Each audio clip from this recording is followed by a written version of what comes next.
আল্লাহ পাক বলেছিলেন, যিনি আকাশ ও পৃথিবীর রাজত্বর অধিকারী আমার আল্লাহ পাক বলেন যে আসমান এবং জমিনের যে রাজত্বকারী আল্লাহ পাক যখন কিয়ামতের ময়দানে মুসিবতের দিনে ডাক দিয়ে বলবেন লিল্লাহিল ওয়াহিদিল কাহ্হার, আজকার রাজত্ব কেহ কোনো কথা বলতে পারবে না। আল্লাহ পাক তখন নিজেই ডাক দিয়ে বলবেন লিল্লাহিল ওয়াহিদিল কাহ্হার, একমাত্র পরাক্রমশালী সেই আল্লাহ, যেই আল্লাহর সাথে কেহ কথা বলার শক্তি রাখে না, যে আল্লাহর সাথে কেহ কথা বলতে পারবে না। সেই দিন সমস্ত নবী এবং রাসূলরা থর থর করে কাঁপতে থাকবে, ভয়ে আতঙ্কিত হয়ে যাবে, কেহ কোনো কথা বলতে পারবে না, কথা বলার শক্তিও থাকবে না, সামর্থ্য থাকবে না, শুধু ইয়া নাফসি বলে চিৎকার করিবেন। আর সমস্ত নবীরা সমস্ত রাসূলরা বলবে, আজ আমার কি উপায় হবে, আজ আমাদের কি উপায় হবে, এই কথা বলতে থাকবে। আল্লাহ পাক বলেন সেই দিন কারোর কোনো ক্ষমতা থাকবে না। দুনিয়াতে এত ক্ষমতা দিয়েছিলেন, ক্ষমতার দাপটে যা খুশি তাই করেছে। আমার আল্লাহ পাক বলেন সেদিন সব ক্ষমতা শেষ হয়ে যাবে, নিঃশেষ হয়ে যাবে, দুর্বল হয়ে যাবে, কেহ কোনো কথাই বলতে পারবে না, কোনো ক্ষমতাও কাজে আসবে না। আমার আল্লাহ পাক বলেন ইল্লাল্লাযীনা ফাতানুল মুমিনিনা ওয়াল মুমিনাত, যারা মুমিন পুরুষ ও নারীদের উপর জুলুম করেছিলেন, নির্যাতন করেছিলেন, অত্যাচার করেছিলেন, অবিচার করেছিলেন, আল্লাহ পাক বলেন ওই সমস্ত পুরুষ এবং নারীদের উপর যারা অত্যাচার করেছে, অন্যায় করেছে, অবিচার করেছে, কিভাবে অত্যাচার করেছে, অন্যায় করেছে, অবিচার করেছে, আপনারা পেপার পত্রিকায় মিডিয়ার মাধ্যমেও দেখেছেন। একজন আসিয়া নামক যে একজন মহিলাকে তারা কিভাবে নির্যাতন করে দুনিয়া থেকে বিদায় করে দিয়েছে, ওই আসিয়াকে দুনিয়া থেকে তারা বিদায় করেছে। জালেম পশুর চাইতে নিকৃষ্ট কাজগুলো তারা করেছে। আল্লাহ পাক বলেন বান্দারে, মুমিন যারা হবে তাদের উপর বালা আসবে, মুসিবত আসবে, অত্যাচার আসবে, মুমিনরা কখনো পিছু হবে না।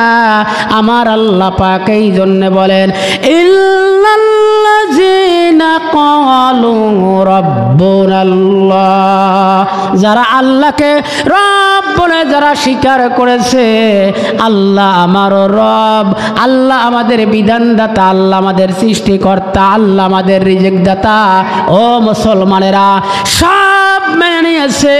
ঈমান আনার পর সব মেনে নিয়েছে, মেনে নেওয়ার পর তাদের উপর বালা আসিয়াছে, মুসিবত আসিয়াছে, কিন্তু তারা কখনো হটে যায় নাই, পিছনের দিকে তারা ফিরে তাকায় নাই। আমার আল্লাহ পাক বলেন ওই সমস্ত নর নারী হলো আল্লাহর জান্নাতি। জোরে কোন সুবহানাল্লাহ। আমার ভাইরা, আমার বন্ধুরা, এই সূরা বুরুজের তাফসীরের মধ্যে দেখলাম, তাফসীর ইবনে কাসিরের মধ্যে দেখলাম, তাফসীর ইবনে কাসিরের মধ্যে দেখলাম বনে ইসরাইলের একজন জালিম বাদশা ছিল। সেই জালিম বাদশা, তার কাছে একজন জাদুকর ছিল। সেই জাদুকর মানুষকে জাদু বিদ্যা শিখাতো এবং বিভিন্ন খারাপ কাজ কর্ম করিত। মানুষকে জাদু বিদ্যা শিখাতো এবং বিভিন্ন খারাপ কাজ করিত, যা খুশি তাই করিত, রাজার হুকুম মতে চলতো। কিন্তু দুনিয়া থেকে যখন ওই আপনার জাদুকর যখন দুনিয়া থেকে বিদায় গ্রহণ করবেন, দুনিয়া থেকে যখন বিদায় গ্রহণ করবেন, দুনিয়া থেকে যখন চলে যাবেন, তখন ওই জাদুকর বলতেছে, বাদশাকে বলতেছে, বাদশাহ জাহাপনা, আমি তো দুনিয়া থেকে চলে যাব, দুনিয়া থেকে বিদায় গ্রহণ করব, আমি বৃদ্ধ হয়ে গেছি, আমার অবস্থা বেশি ভালো না, তবে একটা কাজ করা যায়। সেই কাজ হলো এই রাজ্যের মধ্যে মধ্যে, এই দেশের মধ্যে দেখো তো কোনো সুন্দর যুবক পাও কিনা, সেই যুবকটা হবে চালাক চতুর, সেই যুবক পাও কিনা। যদি সেই যুবককে পাও তাহলে আমি তাকে জাদু শিখাবো, জাদু শিক্ষার কলা কৌশলগুলো আমি বলে দেব।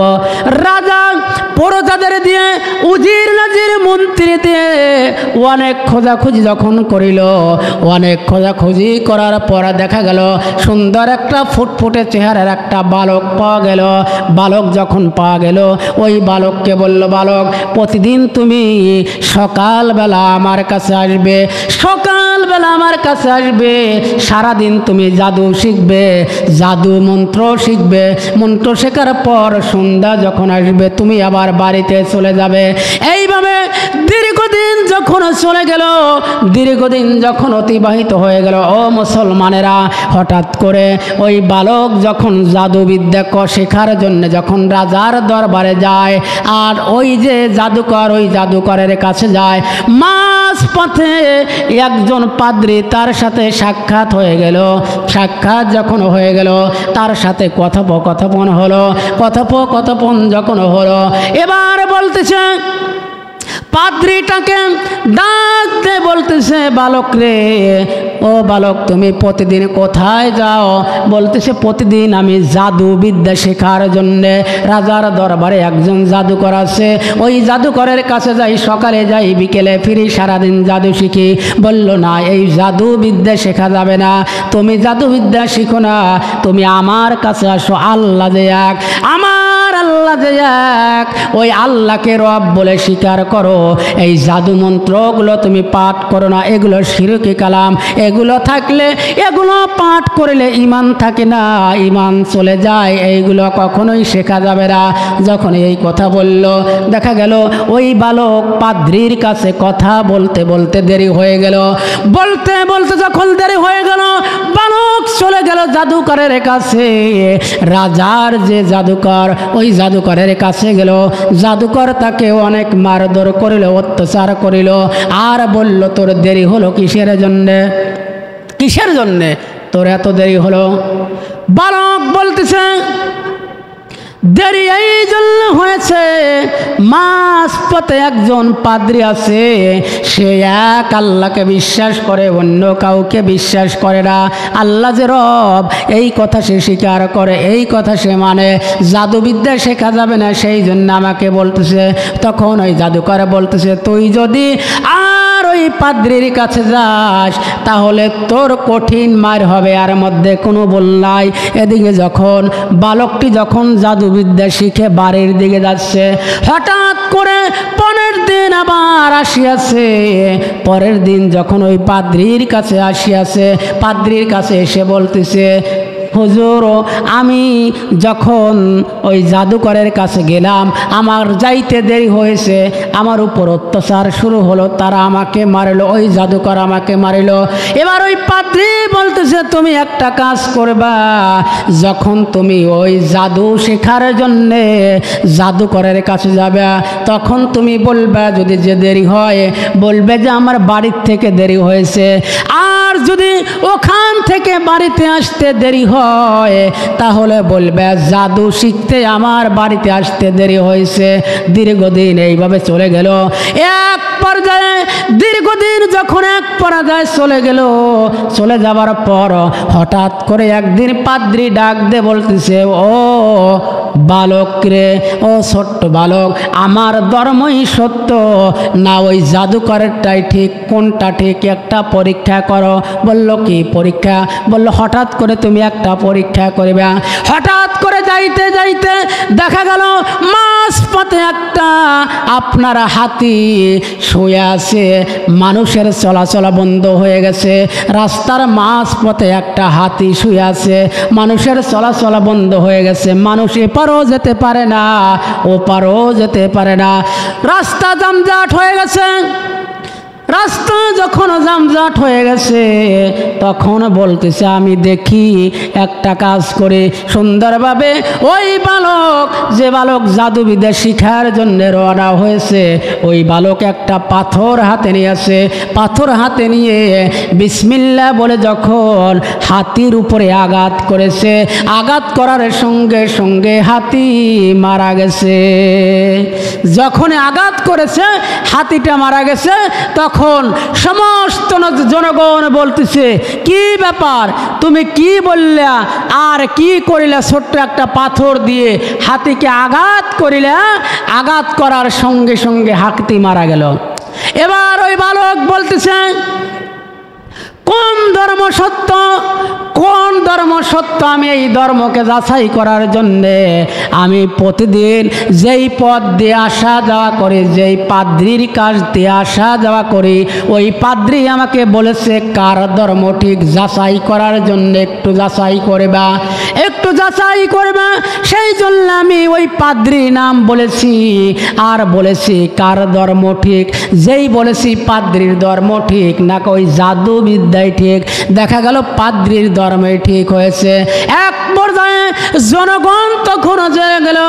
জনগণ যখন জেলে গেল, এবার ওই ছোট্ট বালক রাজার দরবারে যখন জাদু শেখার জন্য চলে গেল, জাদু শেখার জন্য যখন চলে গেল, এবার রাজা বলতেছে তোমাকে অবশ্যই আমি ফাঁসি দেব। আল্লাহ পাক সেই কথাটি পবিত্র কোরআনুল কারীম 85 নম্বর সূরা সূরা বুরুজের মধ্যে বলেন মা নাকামু মিনহুম ইল্লা আইয়ুমিনু বিল্লাহিল আজিজিল হামিদ। আমার আল্লাহ পাক সেই কথাটি পবিত্র কোরআনুল কারীমে বলেন যারা প্রকৃতপক্ষে ঈমানদার হবে তাদেরকে অবশ্যই পরীক্ষা দিতে হবে। আল্লাহ পাক বলেন ওয়ালা নাবলু আন্নাকুম বিশাইইম মিনাল খাউফি ওয়াল জুই ওয়া নাকসিম মিনাল আমওয়ালি ওয়াল আনফুসি ওয়াস সামারাত। যারা প্রকৃতপক্ষে ঈমানদার হবে তাদের উপর বালা আসবে, মুসিবত আসবে, কিন্তু কখনোই পিছনে যাবে না।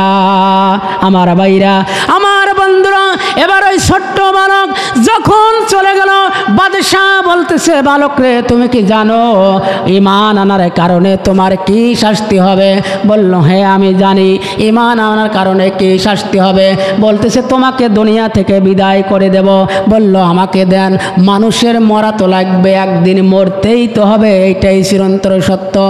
দুনিয়াতে কেউ বাঁচতে পারবে না, দুনিয়াতে কেউর বাঁচারও শক্তি নাই। যখন সময় হবে সে দুনিয়া থেকে চলে যাবে। আপনি আমাকে কি করতে চান? বলতেছে তোমাকে একটা কাজ করব। বলল কি কাজ? বললো কাজ হলো ওই যে পাহাড় আছে ওই উচ্চ পাহাড়ে নিয়ে যাব। উচ্চ পাহাড়ে নিয়ে যাওয়ার পর সমস্ত মানুষকেও নিয়ে যাব, তোমাকেও নিয়ে যাব। মানুষ যখন পাহাড়ে উঠবে তুমিও পাহাড়ে উঠবে, পাহাড় থেকে তোমাকে ফেলে দেব, তাহলে তুমি দুনিয়া থেকে চলে যাবে। সঙ্গে সঙ্গে যে কথা সেই কাজ আপনার নিয়ে গেল, ওই ছোট্ট বালককে নিয়ে গেল, যে বালক আপনার জাদু শিখার জন্যে প্রতিদিন যাতায়াত করে। কিন্তু আল্লাহর উপর ওই বালক ঈমান এনেছে। ঈমান আনার কারণে যখন তাকে পাহাড়ের উপরে নিয়ে গেল, সমস্ত মানুষজন যখন পাহাড় থেকে তাকে ফেলে দিল, দেখা গেল সমস্ত মানুষগুলো মরে গেল, কিন্তু ওই বালক মরল না। বাদশাহ সজ্জিত হয়ে গেল, বাদশাহ রাগান্বিত হয়ে গেল। বাদশাহ রাগান্বিত হয়ে বলতেছে ব্যাপার কি রে? পাহাড়ে যে সমস্ত মানুষগুলো গিয়েছিল সবাই মারা গেল, কিন্তু এই বালক মরিল না, কারণটা কি? ও যুবকেরা, তোমাদের উদ্দেশ্যেও কিছু বলে দেখো।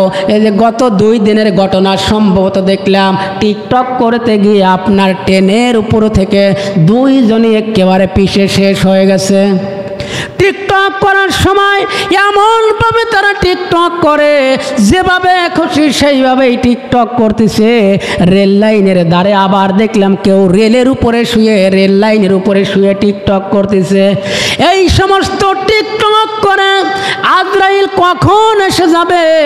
আপনি যদি মারা যান, ভালো কাজ যদি করে যান, ভালো কাজ করার কারণে কিয়ামত পর্যন্ত এই কাজগুলো সাদগায়ে জারিয়া হয়ে থাকবে কিয়ামত পর্যন্ত। আপনি মারা যাওয়ার পরেও সবগুলো কবরে যাবে।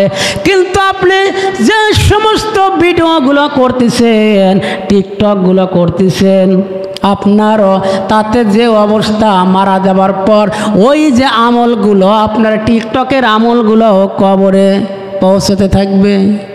আপনাকে কথা বুঝতে পারতেছেন? খারাপ কাজগুলো যদি করেন এই ভিডিওর মাধ্যমে, সারা আপনার নেটের যুগ, যেহেতু নেটের যুগ, বিশ্ব দেখতেছে আপনি ভালো কাজ করতেছেন না খারাপ কাজ করতেছেন। কিন্তু দেখা যায় আমাদের যুবকেরা দেখা যায় পেটে ভাত যাই থাক পরনে নাই থাক, পেটে ভাত যাই থাক পরনে নাই থাক, মোবাইল ছাড়া ছেলের চলে না। আইলো একই জামানা মোবাইল ছাড়া চলে না, আইলো একই জামানা মোবাইল ছাড়া চলে না। ছেলে সারা রাত জাগিয়া ফোনে কথা বলিয়া, মেয়ে সারা রাত জাগিয়া ফোনে কথা বলিয়া, লেখাপড়া ছেলের ভালো লাগে না। হাই হাই, লেখাপড়া ছেলের ভালো লাগে না। মোবাইল ফোন আসিল কি দোলা লাগিল, ফজরের ঘুম তো ছেলের ভাঙলো না। মোবাইল ফোন আসিল কি দোলা লাগিল, ফজরের ঘুম তো মেয়ের ভাঙলো না। পেটে ভাত যাই থাক পরনে নাই থাক, পেটে ভাত যাই থাক পরনে নাই থাক, মোবাইল ছাড়া ছেলের চলে না। হায় হায়, মোবাইল ছাড়া মেয়ের চলে না। কি দোলা লাগিল মোবাইল ফোন আসিল, ফজরের ঘুম তো মেয়ের ভাঙে না। আমার ভাইরা, আমার বন্ধুরা, কিন্তু মুসলমানেরা ভালো করে শুনে রাখো, আমার আল্লাহ পাক বলেন ইন্না বাতশা রাব্বিকা লাশাদীদ, নিশ্চয় আমার আল্লাহর ধরা অতি শক্ত, অতি কঠিন। যাকে একবার ধরবে জানে মারিয়া সারিবে। বুঝছেন তো আপনারা? একবার যাকে ধরবে আর ছোটার কোনো বুদ্ধি নাই, পালানোর কোনো বুদ্ধি নাই। মরণ থেকে যতই পালাও মরণ তোমায় ছাড়িবে না। এই কথাটি কেন মানুষ বোঝো না? আমার ভাইরা, আমার বন্ধুরা, এবার ওই যুবককে যখন পাহাড় থেকে ফেলে দিল, সমস্ত লোকজন মারা গেল, কিন্তু ওই যুবক মরিল না। ওই যুবক যখন মরিল না, এবার জালিম বাদশা কি করিল? জালিম বাদশা বলল, ও আমার জনগণ, তোমরা একটা কাজ করো। সেই কাজ হলো সুন্দরভাবে একটা গর্ত করো, গর্ত করে তাকে মাটি চাপা দিয়ে তাকে দুনিয়া থেকে বিদায় করব। গর্ত খনন করা হলো। গর্ত খনন করার পর দেখা গেল সমস্ত লোকজন গর্তের মধ্যে পড়ে গেল, কিন্তু ওই যে যুবক, তার নাম হলো আব্দুল্লাহ বিন তামির, ওই যুবক আপনার দুনিয়া থেকে বিদায় গ্রহণ করল না। রাজা রেগে, বাদশা রেগে আরো রাগান্বিত হয়ে গেল। রাগান্বিত যখন হয়ে গেল, রাগান্বিত হওয়ার পর বলল একটা কাজ করা যায়। সেই কাজ হলো সুন্দরভাবে বিশাল একটা গর্ত করব। যেমন নমরুদ যেমন ইব্রাহিম আলাইহিস সালামের জন্য গর্ত খনন করেছিল, আগুনের কুণ্ড করেছিল, বললে একটা আগুন প্রজ্বলিত করা হোক। ওই আগুনের মধ্যে আব্দুল্লাহ ইবনে তামিরকে ফেলে দেব, আব্দুল্লাহ ইবনে তামিরকে ফেলে দেব। যে কথা সেই কাজ। আব্দুল্লাহ ইবনে তামিরকে যখন গর্তের মধ্যে, আগুনের মধ্যে যখন ফেলে দিল, আল্লাহর কি করুন খেলা, আল্লাহর কি দয়া! দেখা গেল আব্দুল্লাহ ইবনে তামির পড়িল না, আগুন থেকে চলে আসলো। রাজা এবার বলল একে কি করে দুনিয়া থেকে বিদায় করা যায়, কি করে দুনিয়া থেকে বিদায় করা যায়? এবার বলতেছে আব্দুল্লাহ ইবনে তামির বলতেছে, জালিম বাদশা, ও জালিম বাদশা, একটা কাজ আছে। সেই কাজ হলো, আমাকে যদি মারতে চাও তাহলে সেই কাজ হলো বিসমিল্লাহি আলা গোলাম বলে আমাকে যখন তীর নিক্ষেপ করিবা, তীর নিক্ষেপ করলে আমি দুনিয়া থেকে বিদায় গ্রহণ করব।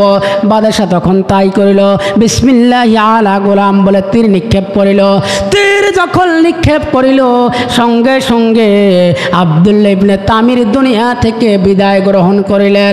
তখন সঙ্গে সঙ্গে যতগুলো ওইখানে লোক ছিল, ওই খ্রিস্টান বলেন, ইহুদি বলেন, বৌদ্ধ বলেন, তারা সকলেই আব্দুল্লাহ ইবনে তামিরের প্রতি ঈমান আনলো। ঈমান আনলো। রাজা আরো আপনার রেগে রাগান্বিত হয়ে গেল, বলল কি ব্যাপার, ব্যাপার কিনা? ঈমান আনলো, আমার দলের লোক তো সব শেষ হয়ে গেল, এখন দেখতেছি ঈমান যে আনলো তাহলে আমার দলে তো আর তারা থাকলো না। কিন্তু আল্লাহ পাক বলেন, প্রকৃতপক্ষে যারা ঈমানদার, আমি আগেই বলেছি, তাদের উপর জ্বর হোক, বালা হোক, মুসিবত হোক, তারা কখনোই আপনার আল্লাহর পথ থেকে বিন্দুমাত্র সরে দাঁড়াবে না। কিন্তু মুসলমানেরা, এই যে দীর্ঘ একটি মাস আমরা রোজা রাখলাম, রোজা রাখার পর দেখা গেল মসজিদে লোক আটে না, আর আমরা এমন ঈমানদার যেই রোজা চলে গেছে মুসল্লিও শেষ। বললো চাচা, বললো কি, বললো বাড়ি মসজিদ এত সাজানো কেন, মসজিদ এত সাজানো কেন, মুসল্লি কোথায়? বলতেছে চাচা জানেন না, আপনার রোজাও চলে গেছে, মুসল্লি সব হারিয়ে গেছে, রোজাও শেষ, মুসল্লিও শেষ। এই তো হলো আমরা ঈমানদার, এই তো হলো আমরা ঈমানদার।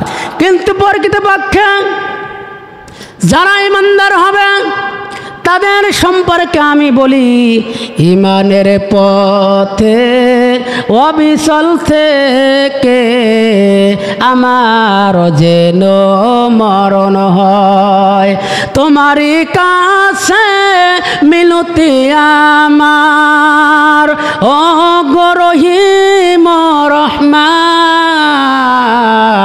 ঈমানের পথে অবিচল থেকে আমার যেন মরণ হয়।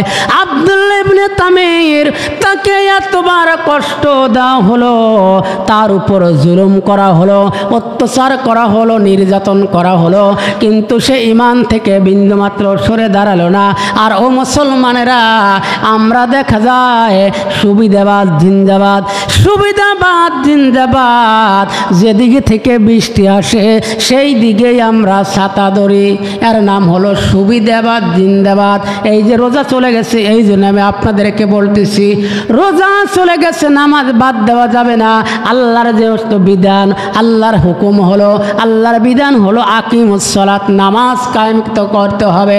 কিন্তু নামাজ যদি না পড়ো মুসলমানেরা, তাহলে আপনার কি অবস্থা হবে? ভয়ানক শাস্তি হবে।